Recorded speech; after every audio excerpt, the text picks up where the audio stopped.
मामा म्हटले आता मुदत संपलेली आहे, परंतु तुम्ही माझ्याकडे आलेले आहेत, मी तुम्हाला नाराज करणार नाही. काय करायचे तुम्ही काम सुचवा, त्या कामाला लागणारा खर्च आम्ही देऊ. आणि त्या सभा मंडपामध्ये संपूर्ण लादी बसवण्यासाठी 1,00,000 रुपयाची देणगी स्वतःच्या खिशातनं गुलाबशेठ पारखे यांनी दिली.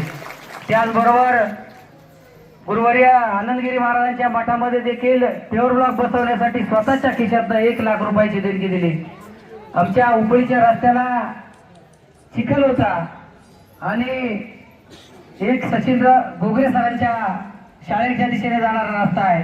दोन्ही रस्त्यांना भरपूर चिखल होता आणि त्या ठिकाणी शासकीय फंड अवेलेबल होणं त्या पावसाळी काळामध्ये शक्य नव्हतं. त्या ठिकाणी 1,85,000 रुपयाचा मुरम टाकण्यासाठी दोन्ही रस्त्यांच्या शेतकऱ्यांनी विनंती केली आणि मामांनी त्याला होकार दिला. म्हणजे शासकीय फंड येणार, शासकीय फंडाने कामं होत राहणार, परंतु समाजासाठी स्वतःच्या खिशातलं खर्च करणारं हे कुटुंब आहे. आणि दुसरं एक मी उदाहरण सांगेल की ह्या मगाशी विकी भाऊंनी सांगितलं त्यांची मुलगी 3 वर्षाची आहे, आयरा. हिच्या वाढदिवस साजरा करत असताना माझ्या कुटुंबातील माझ्या नातीचा वाढदिवस हा लोकोपयोगी ठरला पाहिजे. विकी भाईंनी देखील सांगितलं माझ्या मुलीचा वाढदिवस हा लोकांसाठी उपयोगी आला पाहिजे, यासाठी काहीतरी कार्यक्रम करा. आणि विकी भाई पारखे आणि आम्ही बसलो, आमच्या नियोजनातलं एक मोफत सामुदायिक विवाह सोहळ्याचं नियोजन आम्ही केलं.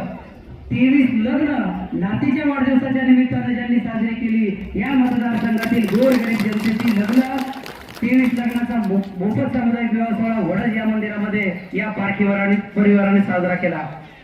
म्हणजे प्रत्येकाच्या सुखदुःखी अगदी तिकीट मिळवण्यापासून, परंतु सन्मानाने या पक्षाचे उपनेते सचिन भाऊजी आयर असतील, कार्यसम्राट माजी आमदार आदरणीय अतुल शेठ बेनके असतील, बाजीराव शेठ डोले असतील, प्रकाश शेठ ताजने असतील,